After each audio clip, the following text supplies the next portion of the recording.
Darren, many congratulations. Thank a dream you. debut at the World Darts Championship. Just try and put that emotion into words for us. It's not really sunk in yet. It'll probably hit me later on when I get back to bed and my heartbeat stops racing. So, no, but I'm absolutely over the moon. You're nicknamed Ice Cold and you look really composed up there You tonight. sure? I'm absolutely dripping, yeah. How special does it feel to perform like that on debut? I know I've got that in me, so I was just trying to keep myself composed in the players' room and stuff, and I know if I play well I can win games of darts, so that's just what I always try to do, really, to be honest.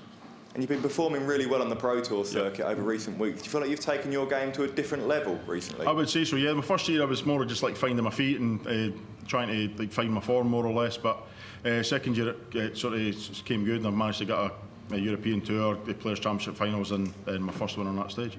And it's Madars Razma up next for you. If you can emulate that performance tonight, you must feel you've got a real opportunity to progress further. 100%, yeah.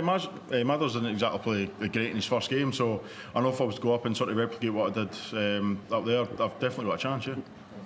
Thank you. Darren, congratulations. We know this has been a long time coming and we've seen the process from the Super Series back in the days at Q School. So yeah, what's that journey been like, and now to finally get to the top of the mountain and win a game here? Mentally exhausting, to be honest. I've put a lot of effort into this. My family know what it's like. I've put a lot of effort in trying to get here. I've been practicing a lot. I gave up my job at one point, so it means the world for the fact that I'm able to win a game on that stage. Look, we know you're fighting for your tour card and a good run here could keep it. Worst case scenario, you have to go back to Q School. Do you feel better equipped now than perhaps you did 2 years ago to give it an assault? 1,000,000%, yeah. 1,000,000%. Like I say, the first time it was just trying to get that card in the first place, and then once you get it, you've then got to sort of learn your trade on the Pro Tour. But getting your tour cards in reality, that's the easy part. Keeping it's the hard part. And you said it was a dream getting here. What was it like coming up Muswell Hill, seeing the palace? Was it everything that you hoped it was going to be? It's not really something yet, to be honest. It's very, very surreal. It's just like a childhood dream of mine, so it's beyond words. Thank you. Darren, congratulations. You're talking about how this is a dream for you, and you've seen other Scotsmen go on to win it here. Have you been inspired by the likes of Gary Anderson, Peter Wright, for example? 100%, yeah. Gary sort of flies the flag for Scotland at the minute. So, yeah, I know, like I say, if I can play well, I can sort of try and emulate what Gary's done. Not going to say I'm going to win 2 world titles, but as long as I can follow in the footsteps, I'm going in the right direction. I mean, Scottish darts is in a really good place. You've got Cameron Menzies rising up, young Mitchell Laurie doing really well as well. How important for you is it that you show I'm also here and maybe make strides towards potential World Cup in the future? Oh, massively. I'm not just trying to be a journeyman. I want to make a career of this and try and win majors at some point in my career. So I'm not just here to take part. So. And you mentioned about that game against Madars Razma next. Is your eye? We're talking about the tour card. Is it on the next game as well? Thinking like my form's good here. I could potentially go further, or is all attention just on Madars Razma at the moment? Just taking that a game at a time. If I emulate what I did earlier, I've definitely got a chance. Thank you.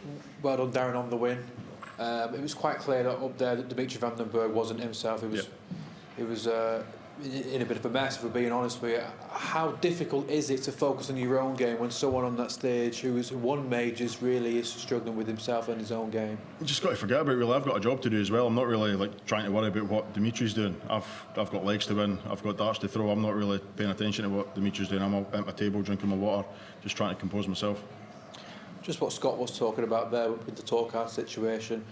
How tough is it to sort of block that out of your mind? We saw last year with Robert Owen, it was every single match he thought he was safe and then he weren't safe and then he went into the next match trying to fight.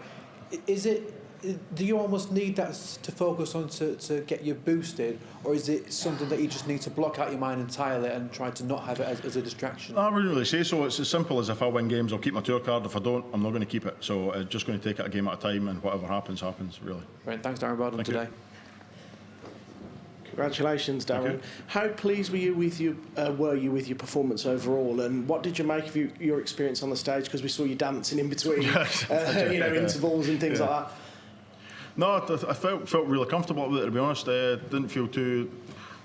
It's noisy, I'll be honest. The crowd are very loud, but I didn't really think it affected my game in any way. I knew I was playing well, I was scoring well, and if my double was winning, I knew I had a chance. And you sit at a table at Pro Tours with the likes of Gary Anderson, Cameron Menzies, Ian White. How influential are they to your career, and how much have they been a help in your recent form? Massively. Like, you talk to Whitey and stuff, and like he goes over like what he's done in his career and how he's got there. You talk to Gary. Gary sits at a table all day, doesn't practice, and somehow gets up and wins Pro Tour. So you can't really look at Gary on like for practice advice because he doesn't do it. But just asking like wee pointers and stuff on how do you deal with these situations and stuff definitely helps.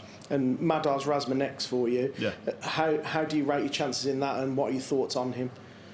He's like I say, his last game wasn't great, but I know Madars is a lot better than that, so I'm not going to look into that too much.